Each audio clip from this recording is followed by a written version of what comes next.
Frank and Drake is definitely an interesting experience, but whether it is worth living it, especially in the current variation, is still worth thinking about. Interesting narrative solution coexist with bad game design and executive graphomania. But what, especially, was good and bad, we will understand in this article, and of course we will start with trump cards, narrative experience and visual. What the Titanic work has really been done is the narrative and the visual. In short, Frank, the manager of an apartment building, suffering from amnesia that happened to him, receives a letter from a co-owner's Ham, in which she informs that her friend, Drake's son, Drake, will now live under Frank's supervision. A feature of Drake is immediately noticed he has a disease, but due to which he cannot be under the rays of the sun. From this moment on, the lives of both change into before and after, since neither of them had to coexist with a person who is awake while he himself sleeps. And soon,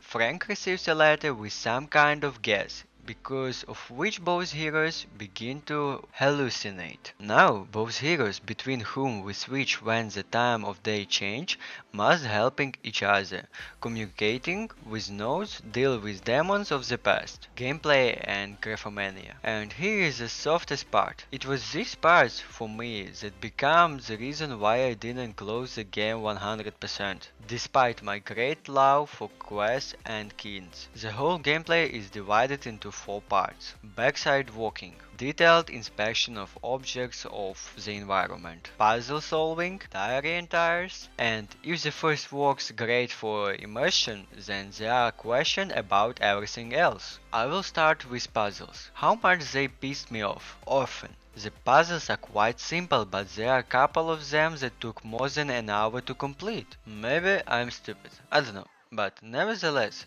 here I tend to think that their design is rather disgusting. In this case, there is only one problem, settling introductory. Due to the fact the introductory is either scarce, or there are too many variations of their interpretation, in puzzles you have to turn into a dead end from the time to time. And actually I am not only the one experiencing it. I have been player reviews where they also stumbled over good game design. Here is one example. At the same time, in no other review or review did I notice that they wrote about the difficulties with puzzles, as they didn't write about comprehensive graphomania. In the game you can interact with a huge number of objects, while either the heroes or the objects themselves will give out their comments of what is happening. It sounds interesting, but not when you have been sitting in one location for half an hour reading what the Galoons think about how the hero feels. The situation would be softened by the voice acting, but it's not here. And reading the text is the biggest part of the game,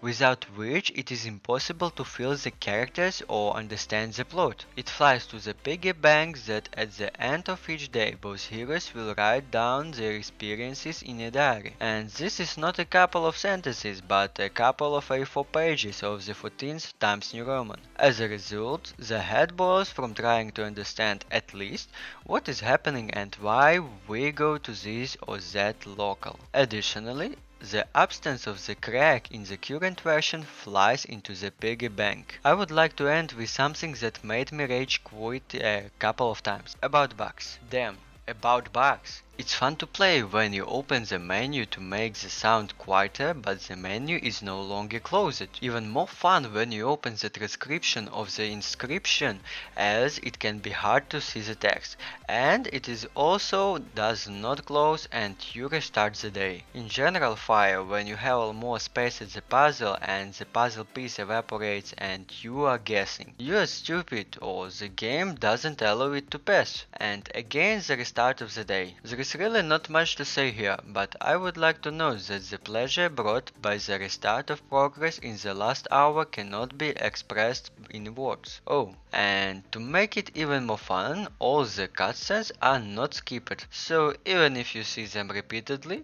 you have to watch everything from beginning to end. outcome. As Dmitry Yurevich said, of course it's a pity for wasted time. What a pity precisely because of the bugs and unfinished gameplay elements. In terms of appearance, music, narrative, everything is simply gorgeous. Especially the game will appeal to those who grew up on early animation. Developers just need to put the finishing touches on the shortcomings and add a localization. Since there is a lot of text, and in the process, it is extremely difficult to translate it for an unprepared brain.